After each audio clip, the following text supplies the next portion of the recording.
What's up guys, and welcome back to another MOTOBOB video, and today I thought I'd talk you through some of my favourite custom bikes from this weekend just gone at the London Motorcycle Show. Let's jump straight in with this amazing Moto Guzzi built by Death Machines of London.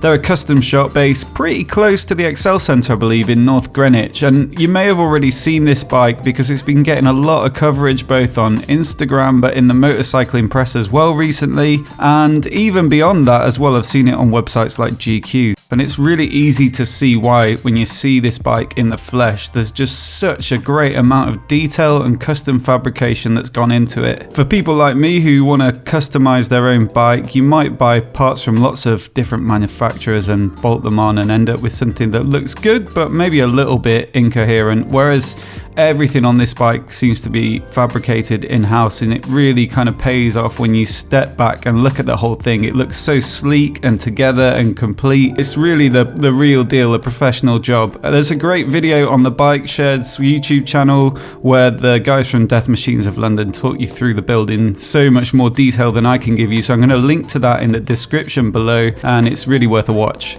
Also by Death Machines is this Thruxton 900, which really actually blew me away. I haven't seen this bike before, and I wasn't really expecting it because I was just at the, I think, Bennett's insurance stand, so it wasn't actually in the custom area of the show, but it just really took me by surprise and I thought it looked incredible. I mean, we've all seen a lot of custom Triumphs, so it takes something to create a unique build, but I'd say this is unlike any other Thruxton build I'd seen before. It's got some of the trademark touches like the machined grips and the speedo integrated into the headlight, which you'll see very similar stuff on the Moto Guzzi. But I loved how there were splashes of copper throughout this bike. That's quite interesting, not something you see a lot of. You can see it here on the rims. And also the wooden seat. I mean, I'm not sure how comfortable that is, but it's really a beautifully crafted piece of kit. But the pièce de résistance on this bike for me is the way that the two pipes curve round the outside of the engine and then they join under the seat and then come out through the middle of the taillight at the back. I just think that's amazing. Not something I've seen before, and it just looks class. Now, of course, this wasn't the only custom Triumph at the show. There were plenty of other ones to see, but one that caught my eye was this Street Twin by LSL. Having recently acquired a Street Twin myself, you know, it's some good inspiration for me and interesting to see what's possible with this bike. They put a really nice minimal front end on it with a nice small headlight, bar and mirrors, and I thought that really neatened things up nicely, but it's got a quite striking paint job in that blue, which really stood out from some of the other bikes on show.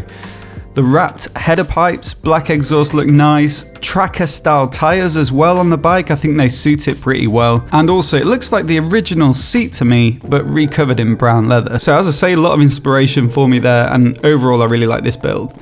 Now, it would not be a roundup of custom bikes without the odd BMW Airhead. So first up, there's this R80 by Kevil's Speed Shop, which is a lesson, or rather a masterclass in simplicity. It's basically blacked out completely in matte black, apart from the gold swoosh on the tank and their logo as well. I love the Firestone tyres and the bobber style seat, which give it a really retro look. And the wrapped headers also complement that quite nicely. I like the LED headlight, which makes it look slightly modern. The kind of shape and profile of it is obviously retro, especially when accompanied by that yellow side lamp on the engine bars there. The barrel grips and the Monzo style fuel cap finish off that retro vibe really nicely, and overall I think this is, you know, one of the best BMW builds I've seen.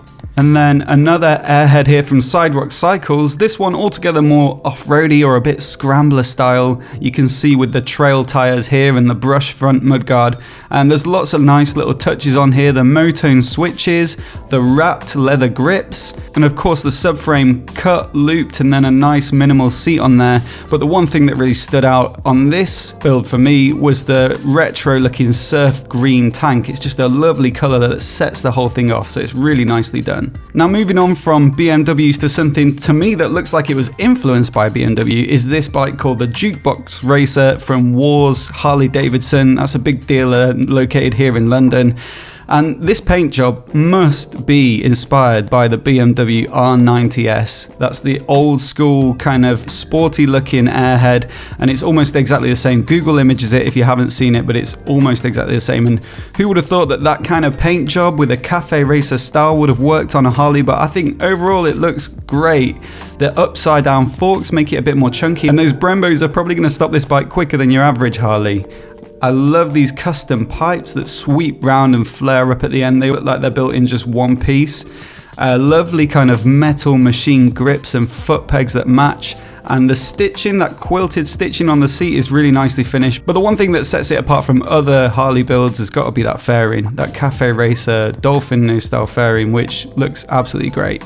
A few Japanese bikes on display, but one that really stood out to me was this CB500 by Rebels Alliance. Now they've got a shop in East London, not far from the bike shed, so if you're interested in kind of retro motorcycle clothing, t-shirts, that sort of thing, do head there and check it out. It's a really nice little shop, and I think they do pretty good coffee as well. The paint job really stands out with their logo on the side of the tank here in that black and white contrasting paint job. And the logo is also echoed on the engine covers, which ties the whole thing together, but the rest of the build is just nice and subtle and neatly done and polished up really, really beautifully. And this wasn't their only bike at the show, and it certainly wasn't the loudest paint job.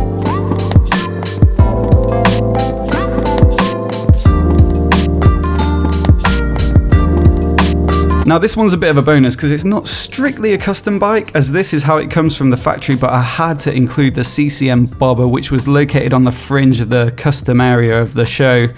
It's the same frame, swing arm, tank and 600cc single motor as their other bikes that they've produced recently, but those white wool, really chunky tyres, the bobber seat, the swept back bars, and then those awesome looking pipes that are underslung and straight out the back at either side really set this off as a bobber. I also like some of the modern touches though. There's splashes of carbon around the bike, the front LED light, and especially that rear integrated LED light. There's just nothing like this available at the moment. I think it's an incredible looking bike. Not to everyone's taste, but I certainly like looking at it at the show. In fact, the Scrambler, the Tracker, the Cafe Racer, all built on the same frame and motor, just look great. So that's it from the show today. I hope you guys enjoyed it. Let me know which your favorite bike was down in the comments below, and if you're new here, you want to see more videos like this, then please do click subscribe.